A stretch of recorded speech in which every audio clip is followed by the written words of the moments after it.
I am not going into explanation of what it is, because then I give the person who did it credit and I bring them into the limelight, and I'm not going to do that. So it's not appropriate, guys. And I know that there have been, they call them trolls, who have been trolling the NGSE sports guys. Their shows have been hit with callers, people calling in and with obscene stuff, and they blocked them. I guess they finally got my show because it hadn't happened yet. Well, I guess somebody finally came in and did it to my show. So I don't appreciate that, guys. I don't hurt anybody. I'm not trying to hurt anybody. I love doing this show. I just can't deal with this stuff that's in here. Like I said, I can't get rid of it. I can't on my chat, and it kind of sucks. But I mean, if there's anyone out there that wants to call in, do that. But like I said, if this show was kind of also too for anyone calling in that had any questions on sports terminology, if you're not on TalkShoe, you can hit me up on Facebook Live. I'm on a video on there. You can hit me up on there as well. As you can see right here, my microphone is finally working. Thanks to Joey and Jen for finally helping me get that. Joey, of course, bought me the mic. Jen bought me the piece that made the mic work. So I appreciate both of their help with that, getting this finally worked. I want to send some prayers out to my man Joey for his mom, who had surgery yesterday and is coming out of surgery today. I went there last night to Amore. Yeah, guys, I go and eat at my sponsor because they take good care of me, so I take good care of them. But found out that his mom was in the hospital, so I'm sending out prayers. If he's listening right now, Joey, you're in my prayers, but hopefully she's okay.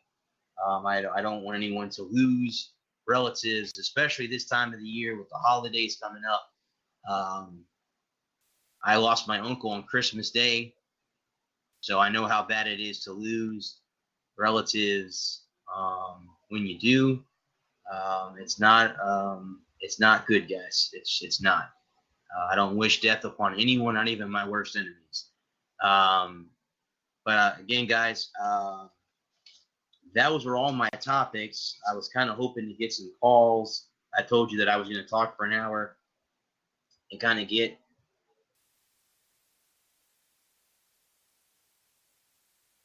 the other guys on here to talk a little bit. But let me see, guys, if there's anybody out there. Lewis was going to say that he's going to call back at 9:15.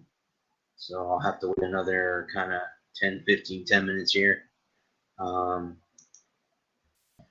I mean, I can go ahead, guys, and let's look back at the top 25 right now in college football. Like, I haven't covered NFL or anything yet. So let's see what we have here. Let's see what we have. Actually, guys, you know what? Let me bring Lewis on. I haven't had him on in a while, so let's bring Lewis on. Hey, Lewis, what's going on? Hey, I'll be happy to go over the top 25 with you if you want. We can do that. Yeah. Let me bring up the top 25 real quick. Sure. Let's see. Top 25 college football. All right. Let's see. All right. So let's see here. College football playoff rankings. All right.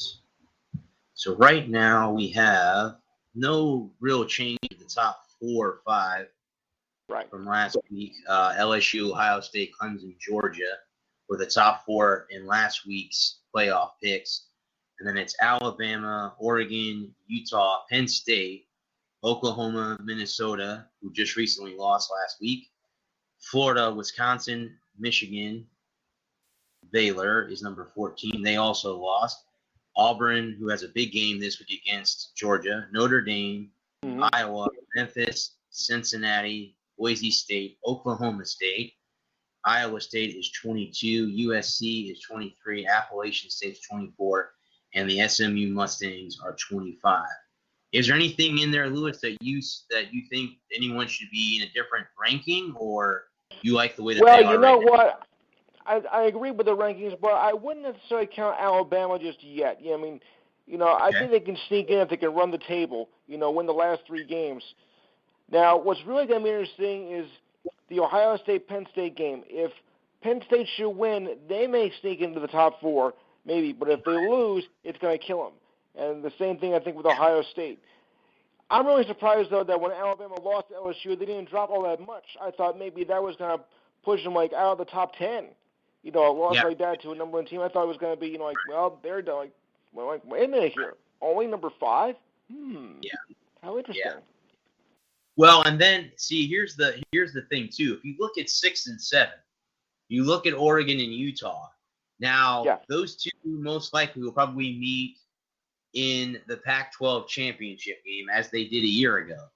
Right. Or I think so, or it was Washington. I forget who Utah played last year in the Pac-12 championship. I don't watch a lot of Pac-12 football because I'm asleep most of the time when they're playing. I don't get the Pac-12 network either. Right. And Lewis, I'll be honest with you, but I picked Utah to win. And see, this is where it's unfortunate there's only 4 teams in, and you have 5 conferences. So a conference champion is going to get left out. So here's the thing. If you look at the top 4 right now, you have 2 SEC teams, 1 Big Ten, and 1 ACC. Now, most likely Clemson will win the ACC championship. I don't think anyone in the ACC is going to beat them. So that's all said and done. I think Penn State, Ohio State this weekend is going to make it big. Minnesota, I believe, will probably play the winner of that game in the Big Ten championship.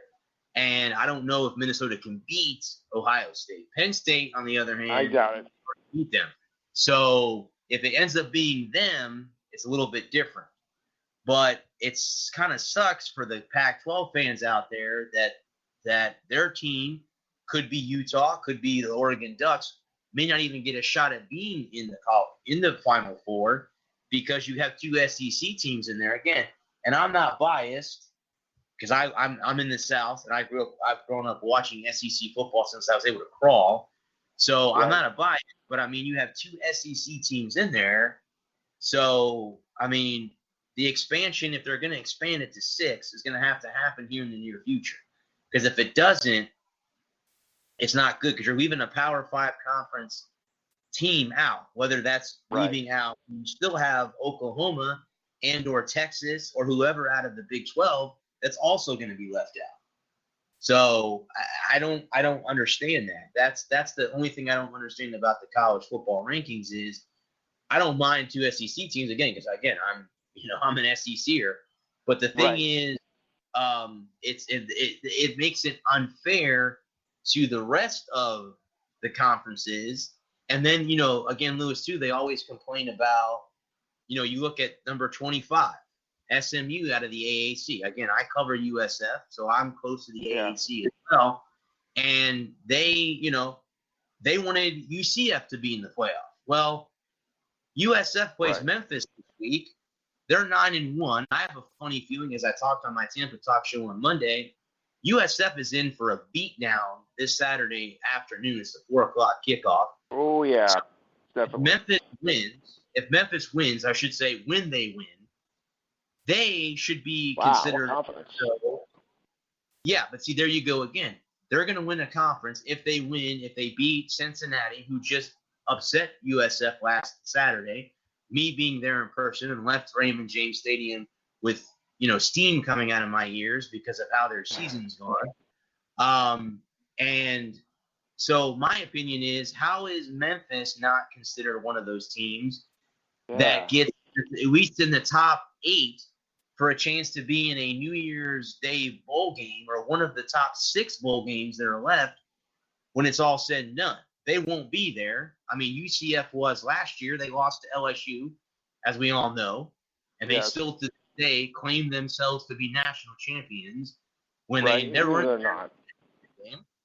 But they claim themselves. Part of our conference. Correct.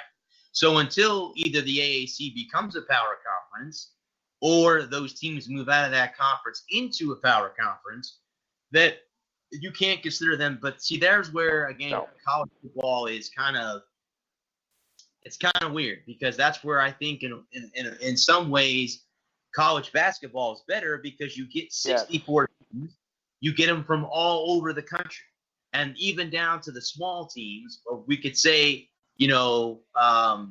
I'm trying to think of the team that I could think of right now that used to be one of those surprise teams, and now they're not a surprise team anymore in college basketball. Gonzaga?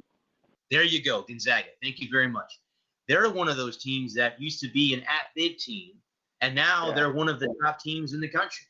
And that was a big upset. Correct. And that was one of those things that where college basketball wanted to bring in the smaller universities and give them a chance at a title.